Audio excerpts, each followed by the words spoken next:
Gérer son CRM comme si on était directeur commercial, même si on ne l'est pas. Ouais, exactement.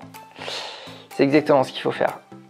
C'est exactement ce qu'il faut faire. Et encore une fois, je pense qu'il faut vraiment sortir du schéma commercial classique, ou en tout cas du commercial classique, qui est de dire de base, je sais même pas pourquoi, le CRM ça me fait chier, et mon directeur veut que je le remplisse, ça m'ennuie.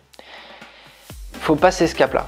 Faut passer ce cap-là, et au lieu de se dire je le remplis parce que je le remplis pour lui, se dire ok, quels sont les intérêts en fait au fait de le remplir pour moi.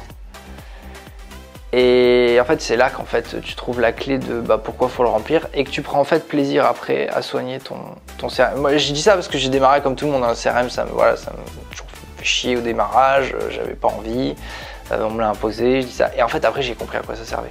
Parce que j'ai vécu cette différence entre un CRM mal géré et un CRM bien géré. Aujourd'hui je peux te dire que mon CRM il va être nickel.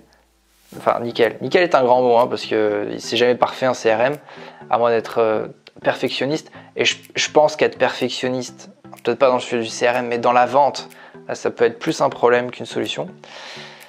Mais l'idée en fait c'est de penser comme un directeur commercial, quoi. Alors il y a deux moyens en fait de comprendre que la gestion d'un CRM, c'est important qu'elle soit précise. Le premier, c'est de savoir que bon, évidemment c'est bon pour la boîte, parce que si demain le vendeur part ou se barre, il y a quelqu'un d'autre qui suit, qui doit pouvoir réenclencher. Sauf que ça c'est compliqué à se le vendre à soi-même, parce que si nous on doit bosser et on doit s'expliquer à nous-mêmes qu'on bosse pour le prochain mec quand nous on sera plus là, c'est pas hyper excitant comme vision.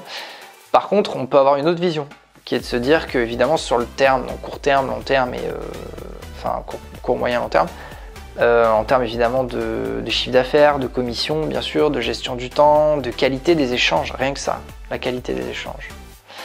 Il y a plein de gens qui en prospection, il y a plein de gens, pour aller tellement loin, il y a plein de gens en prospection qui se comprennent pas pourquoi ils sont continuellement en train de prendre un peu des cartouches, tout le temps. Mais c'est parce qu'en fait, ils récupèrent pas les bonnes infos en fait, et en plus ils les notent généralement pas très bien dans le CRM. Alors qu'il y a des gens, vous leur filez le même parc client, je vous file 1000 clients, là toi je te file 1000 clients aujourd'hui, et je file 1000 clients à un mec qui est bon, dans 3 mois, les conversations vont être très différentes, parce que tu auras eu peut-être tout le monde une fois ou 2 fois, déjà, lui pareil, sauf que lui a gratté des infos que toi tu n'auras pas gratté. Ce qui fait que quand il rappelle derrière, en fait, déjà le lien n'est pas le même, pour peu qu'il ait été bon, les gens se rappellent de lui d'une manière positive. Lui va gratter encore d'autres informations qui vont faire qu'il va pouvoir les ranger et peut-être les faire évoluer dans son pipe. Toutes ces choses-là qui font qu'en fait le même parc client donné à un commercial moyen, un bon commercial au démarrage, en fait ça change tout. Si la gestion du CRM elle est bonne, s'il pense son CRM et qu'il comprend pourquoi, c'est-à-dire qu'il se met en fait en quelque sorte à la place, qu'il pense comme un directeur commercial, ça change tout.